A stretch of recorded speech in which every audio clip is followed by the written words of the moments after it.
Avant de commencer l'épisode, je vous rappelle que je fais une petite FAQ pour les 400 abonnés, alors n'hésitez pas à poser vos questions en commentaire. Hey, salut les sushis, comment allez-vous? Moi, ça peut aller, je suis encore un petit peu malade, je sais pas ce que j'ai, ça doit être des mouchis, je pense. Attends, quoi? Tu sais pas ce que c'est qu'un mouchi? Eh bien, comme d'habitude, les mangas ont solution à tout, puisqu'aujourd'hui, on va parler de Mushishi.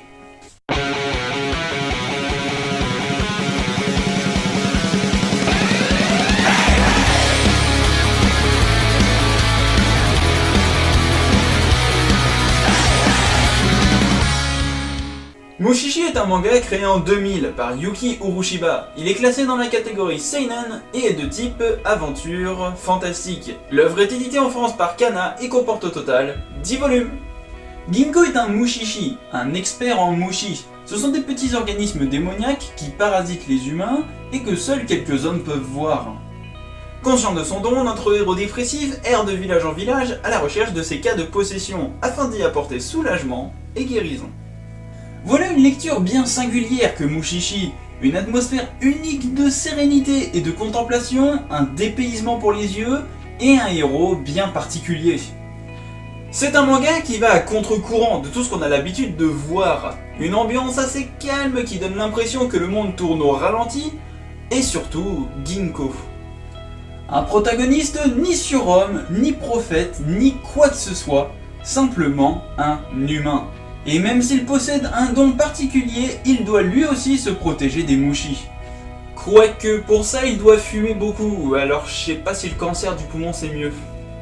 Il n'y a pas vraiment de fil conducteur, si ce n'est le voyage de notre héros. Toutes les histoires sont déconnectées les unes des autres, et Ginko n'est au final que très rarement au centre de celle-ci. Hello, darkness, my old friend. Il est plutôt notre guide dans ce monde onirique où règne à la fois légèreté et cruauté. Car oui, même si tout est teinté de douceur et de légèreté, il ne faut pas oublier que plus grande est la lumière, plus grande est l'ombre. Chaque malade, malgré l'influence des mushis, nous montre son humanité et son égoïsme et la conviction de ses choix, qu'ils soient bons ou mauvais. Ginko n'est pas le remède miracle qu'il faut faire apparaître pour résoudre toutes les situations désespérées. Il est là afin de les aider à lutter contre certains mushis et à mieux comprendre les autres, le tout en respectant l'entité la plus puissante de cette œuvre, la nature.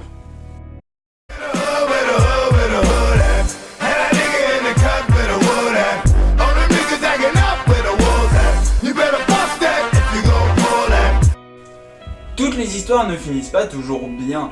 L'auteur peut mettre en scène des moments émouvants, comme la perte d'un être cher, la malédiction d'un mushi, ou encore le secret d'un mystère du passé, des histoires simplement humaines. Tout ceci nous aide à adhérer au concept de cette œuvre, aux personnages et au message transmis. L'acceptation qu'il peut exister quelque chose de plus intelligent que nous, humains, une sorte de croyance animiste qui coexiste avec nous. Et tu ne sais pas ce que c'est qu'animiste? Les gens si peu intelligents me dégoûtent. Et pour parler du dessin, il peut sembler un peu brouillon, fait à la va-vite, mais il participe à l'ambiance particulière du manga. Le trait un peu flou, simple et sobre renforce le côté poétique du manga. Tout au long des 10 tomes, nous suivons donc Ginko dans son voyage, pour au final se rendre compte que ce sont les mushis, les véritables protagonistes. Hello darkness, my old friend. I've come to talk with you again. Tantôt drôles, tantôt tragiques, mais qui nous surprennent à chaque fois, ou du moins, ils ne peuvent pas nous laisser indifférents.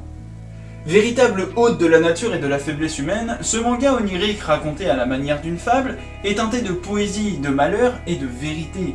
Mushishi nous ouvre les yeux sur la nature et sa beauté, comme sur l'humanité.